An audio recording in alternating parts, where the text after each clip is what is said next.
This is the moment the WNBA hoped would never come. The moment a basketball storm turned into a political thunderclap, and Caitlin Clark, already the league's biggest draw and biggest target, suddenly became a national flashpoint with the words, "federal investigation" hanging in the air. You've seen the clips. You've heard the justifications. It's physical basketball. Rookies get tested. She talks trash. But the receipts piling up this week say something different.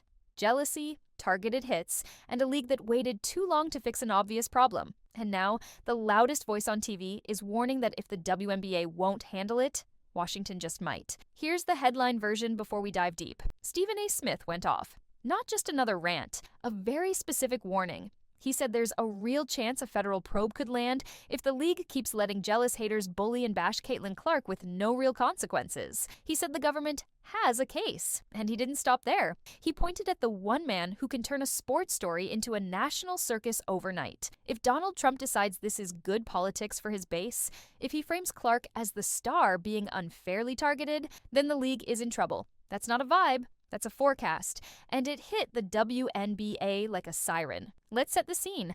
Caitlin Clark's name is oxygen right now. Sold-out arenas, road shows, rating spikes, kids in number 22 jerseys. She's not just a rookie anymore, she's an economy. But that same spotlight painted a target on her back from day one. Basketball players talk. They remember college swagger. They remember logo threes, the celebrations, the crowd control. Some respect it, some resent it. And that resentment, mixed with the pressure of sharing the shine, turned into a season of cheap shots, sneaky shoves, and too many play-on whistles that made fans feel like the league was daring someone to take it too far. You can call it physical. You can call it welcome to the league, but fans aren't buying that anymore. They've watched Clark get popped in the face, dumped to the floor, hip-checked on off-ball cuts, grabbed on drives, and chirped it nonstop while referees swallowed the whistle. They asked a simple question that the league couldn't answer cleanly. If this was any other star, would we be okay with this? And every time another clip went viral, every time the broadcast replayed a shove that looked extra, that question got louder. Then a major newspaper opinion piece snapped the debate into a new frame. Hostile environment, civil rights, congressional interest. Now it's not just a sports page, it's a potential case file. Stephen A. didn't originate that idea, but he amplified it with the kind of clarity that moves the needle. He listed out the pattern, he pointed to receipts. He said it's not just a vibe that Clark's getting singled out. It's a record of hard fouls and ugly optics that make the league look like it can't protect its biggest star. And the line that made everyone sit up, they have a case, not a guaranteed win, not a slam dunk, but enough to spark interest beyond basketball. That's when the stakes changed.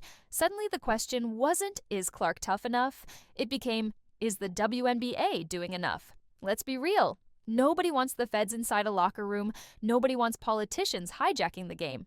But if you create a vacuum with weak enforcement and no accountability, politics fills the gap. That's the danger Stephen A. flagged. If Trump or any powerful figure decides this is a clean wedge issue, it becomes a culture war overnight. A star white guard under siege, a league of players painted as jealous or worse, a media machine picking sides, and sponsors counting panic clicks. That's not a hoop story. That's a crisis. And while this exploded, players talked too. Not all players are haters. Plenty respect Clark and defend her skill. But then, you hear a veteran voice say out loud what people whispered, "We were going to show her what the W really is." That line hit like a confession. Every rookie gets tested, true. But Clark's test felt like it came with extra credit for pain. She wasn't just welcome to the W, she was welcome to a gauntlet that felt personal. Different standards, different temperature, different whistles. And the fans, especially the new ones Clark brought in, saw it clear as day. Here's where the league misread the moment. The WNBA thrives on rivalry, edge, and physical play.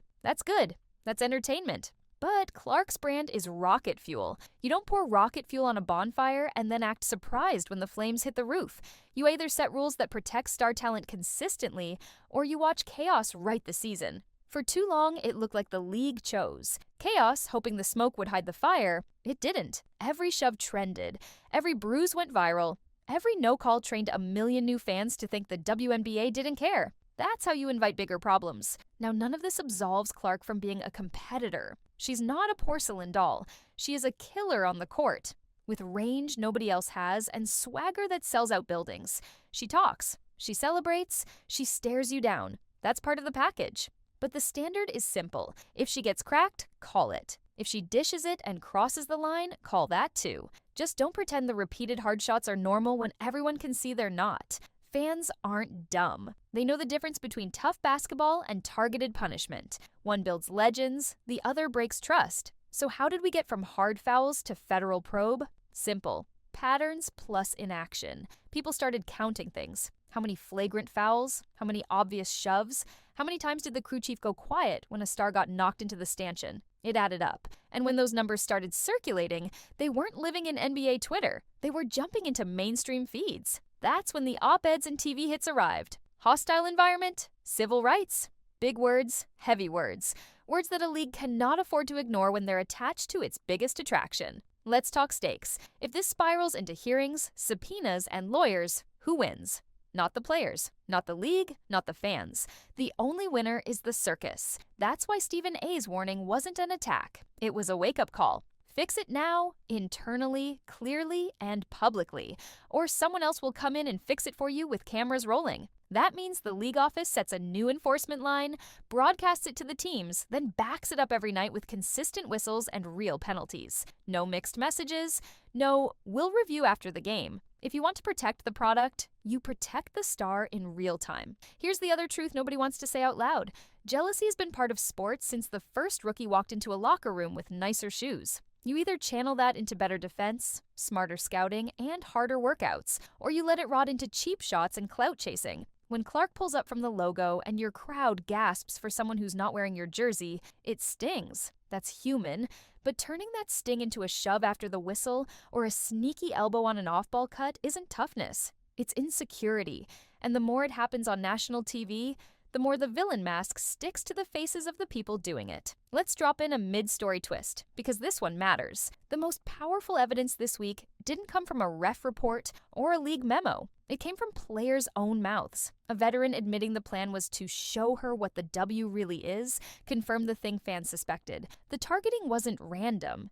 It was discussed. It was intentional. And once you admit intent, the legal language gets interesting fast. Intent plus a pattern plus a lack of protection equals a narrative that writes itself. That's why the stakes jumped from "this is getting ugly" to "this might get federal." Now zoom out. The WNBA doesn't live in a vacuum. Sponsors care about optics, broadcasters care about ratings and clean storylines they can sell to families. Fans care about fairness, especially the new ones who came for Clark and stayed for the show. If those groups decide the league is hostile to its own star, they will flip. Not because they hate the WNBA, because people don't like investing their time and money in a product that punishes the very reason they showed up. Protecting Clark isn't about favoritism, it's about protecting the business model. Ask any major sports league what happens when its top draws get hurt, abused, or run out of patience. It ends badly. And for the players still skeptical, consider this. Clark's success is rising tide stuff. When she sells out your arena, your brand grows. Your future salary cap grows. Your next endorsement call gets easier. If the league convinces casual fans that NBA stars can be targeted without consequences, those casuals don't convert. They don't become diehards. They don't buy the jersey for their kid. They don't subscribe. They just click away and tell their friends, "It felt gross." That's a disaster you don't come back from easily. Basketball should feel intense, not spiteful, tough, not dirty, earned, not rigged. So, what happens next? The league has two choices. Choice 1, circle the wagons, say it's overblown, let refs handle it internally, and hope the news cycle moves on. That worked for about 5 minutes and created the mess we're in. Choice 2, make visible changes. Upgrade officiating assignments for fever games. Direct refs to call the obvious early. Hit retaliations with text fast, suspend the worst offenders even if it hurts a big market for a week, and crucially, say all of this publicly so fans know the rules changed. Transparency builds trust, silence builds conspiracy theories, and to the jealous ones lurking in the shadows, I'll say it straight. You don't have to like Clark to play fair against her. You don't have to clap when she hits a 30-footer in your eye. But the more you try to run her through the wood chipper, the bigger she gets. That's how stars are made.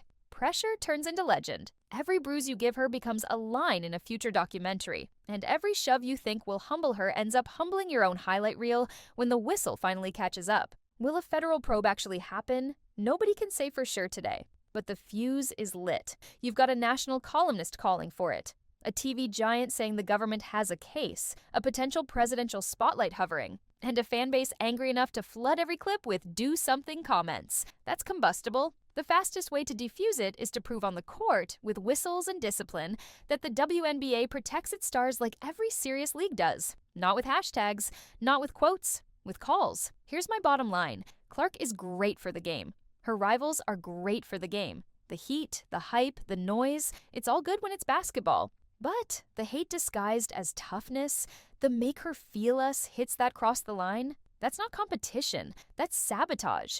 And if the league won't stop it, someone else will step in, and then nobody controls the narrative anymore. Fix it now, clean it up, make the product shine. Because the next time a shove turns into a headline, it might not be a sports page, it might be a subpoena. Caitlin Clark didn't ask for this spotlight beyond basketball. She earned the basketball part. The rest came with the territory.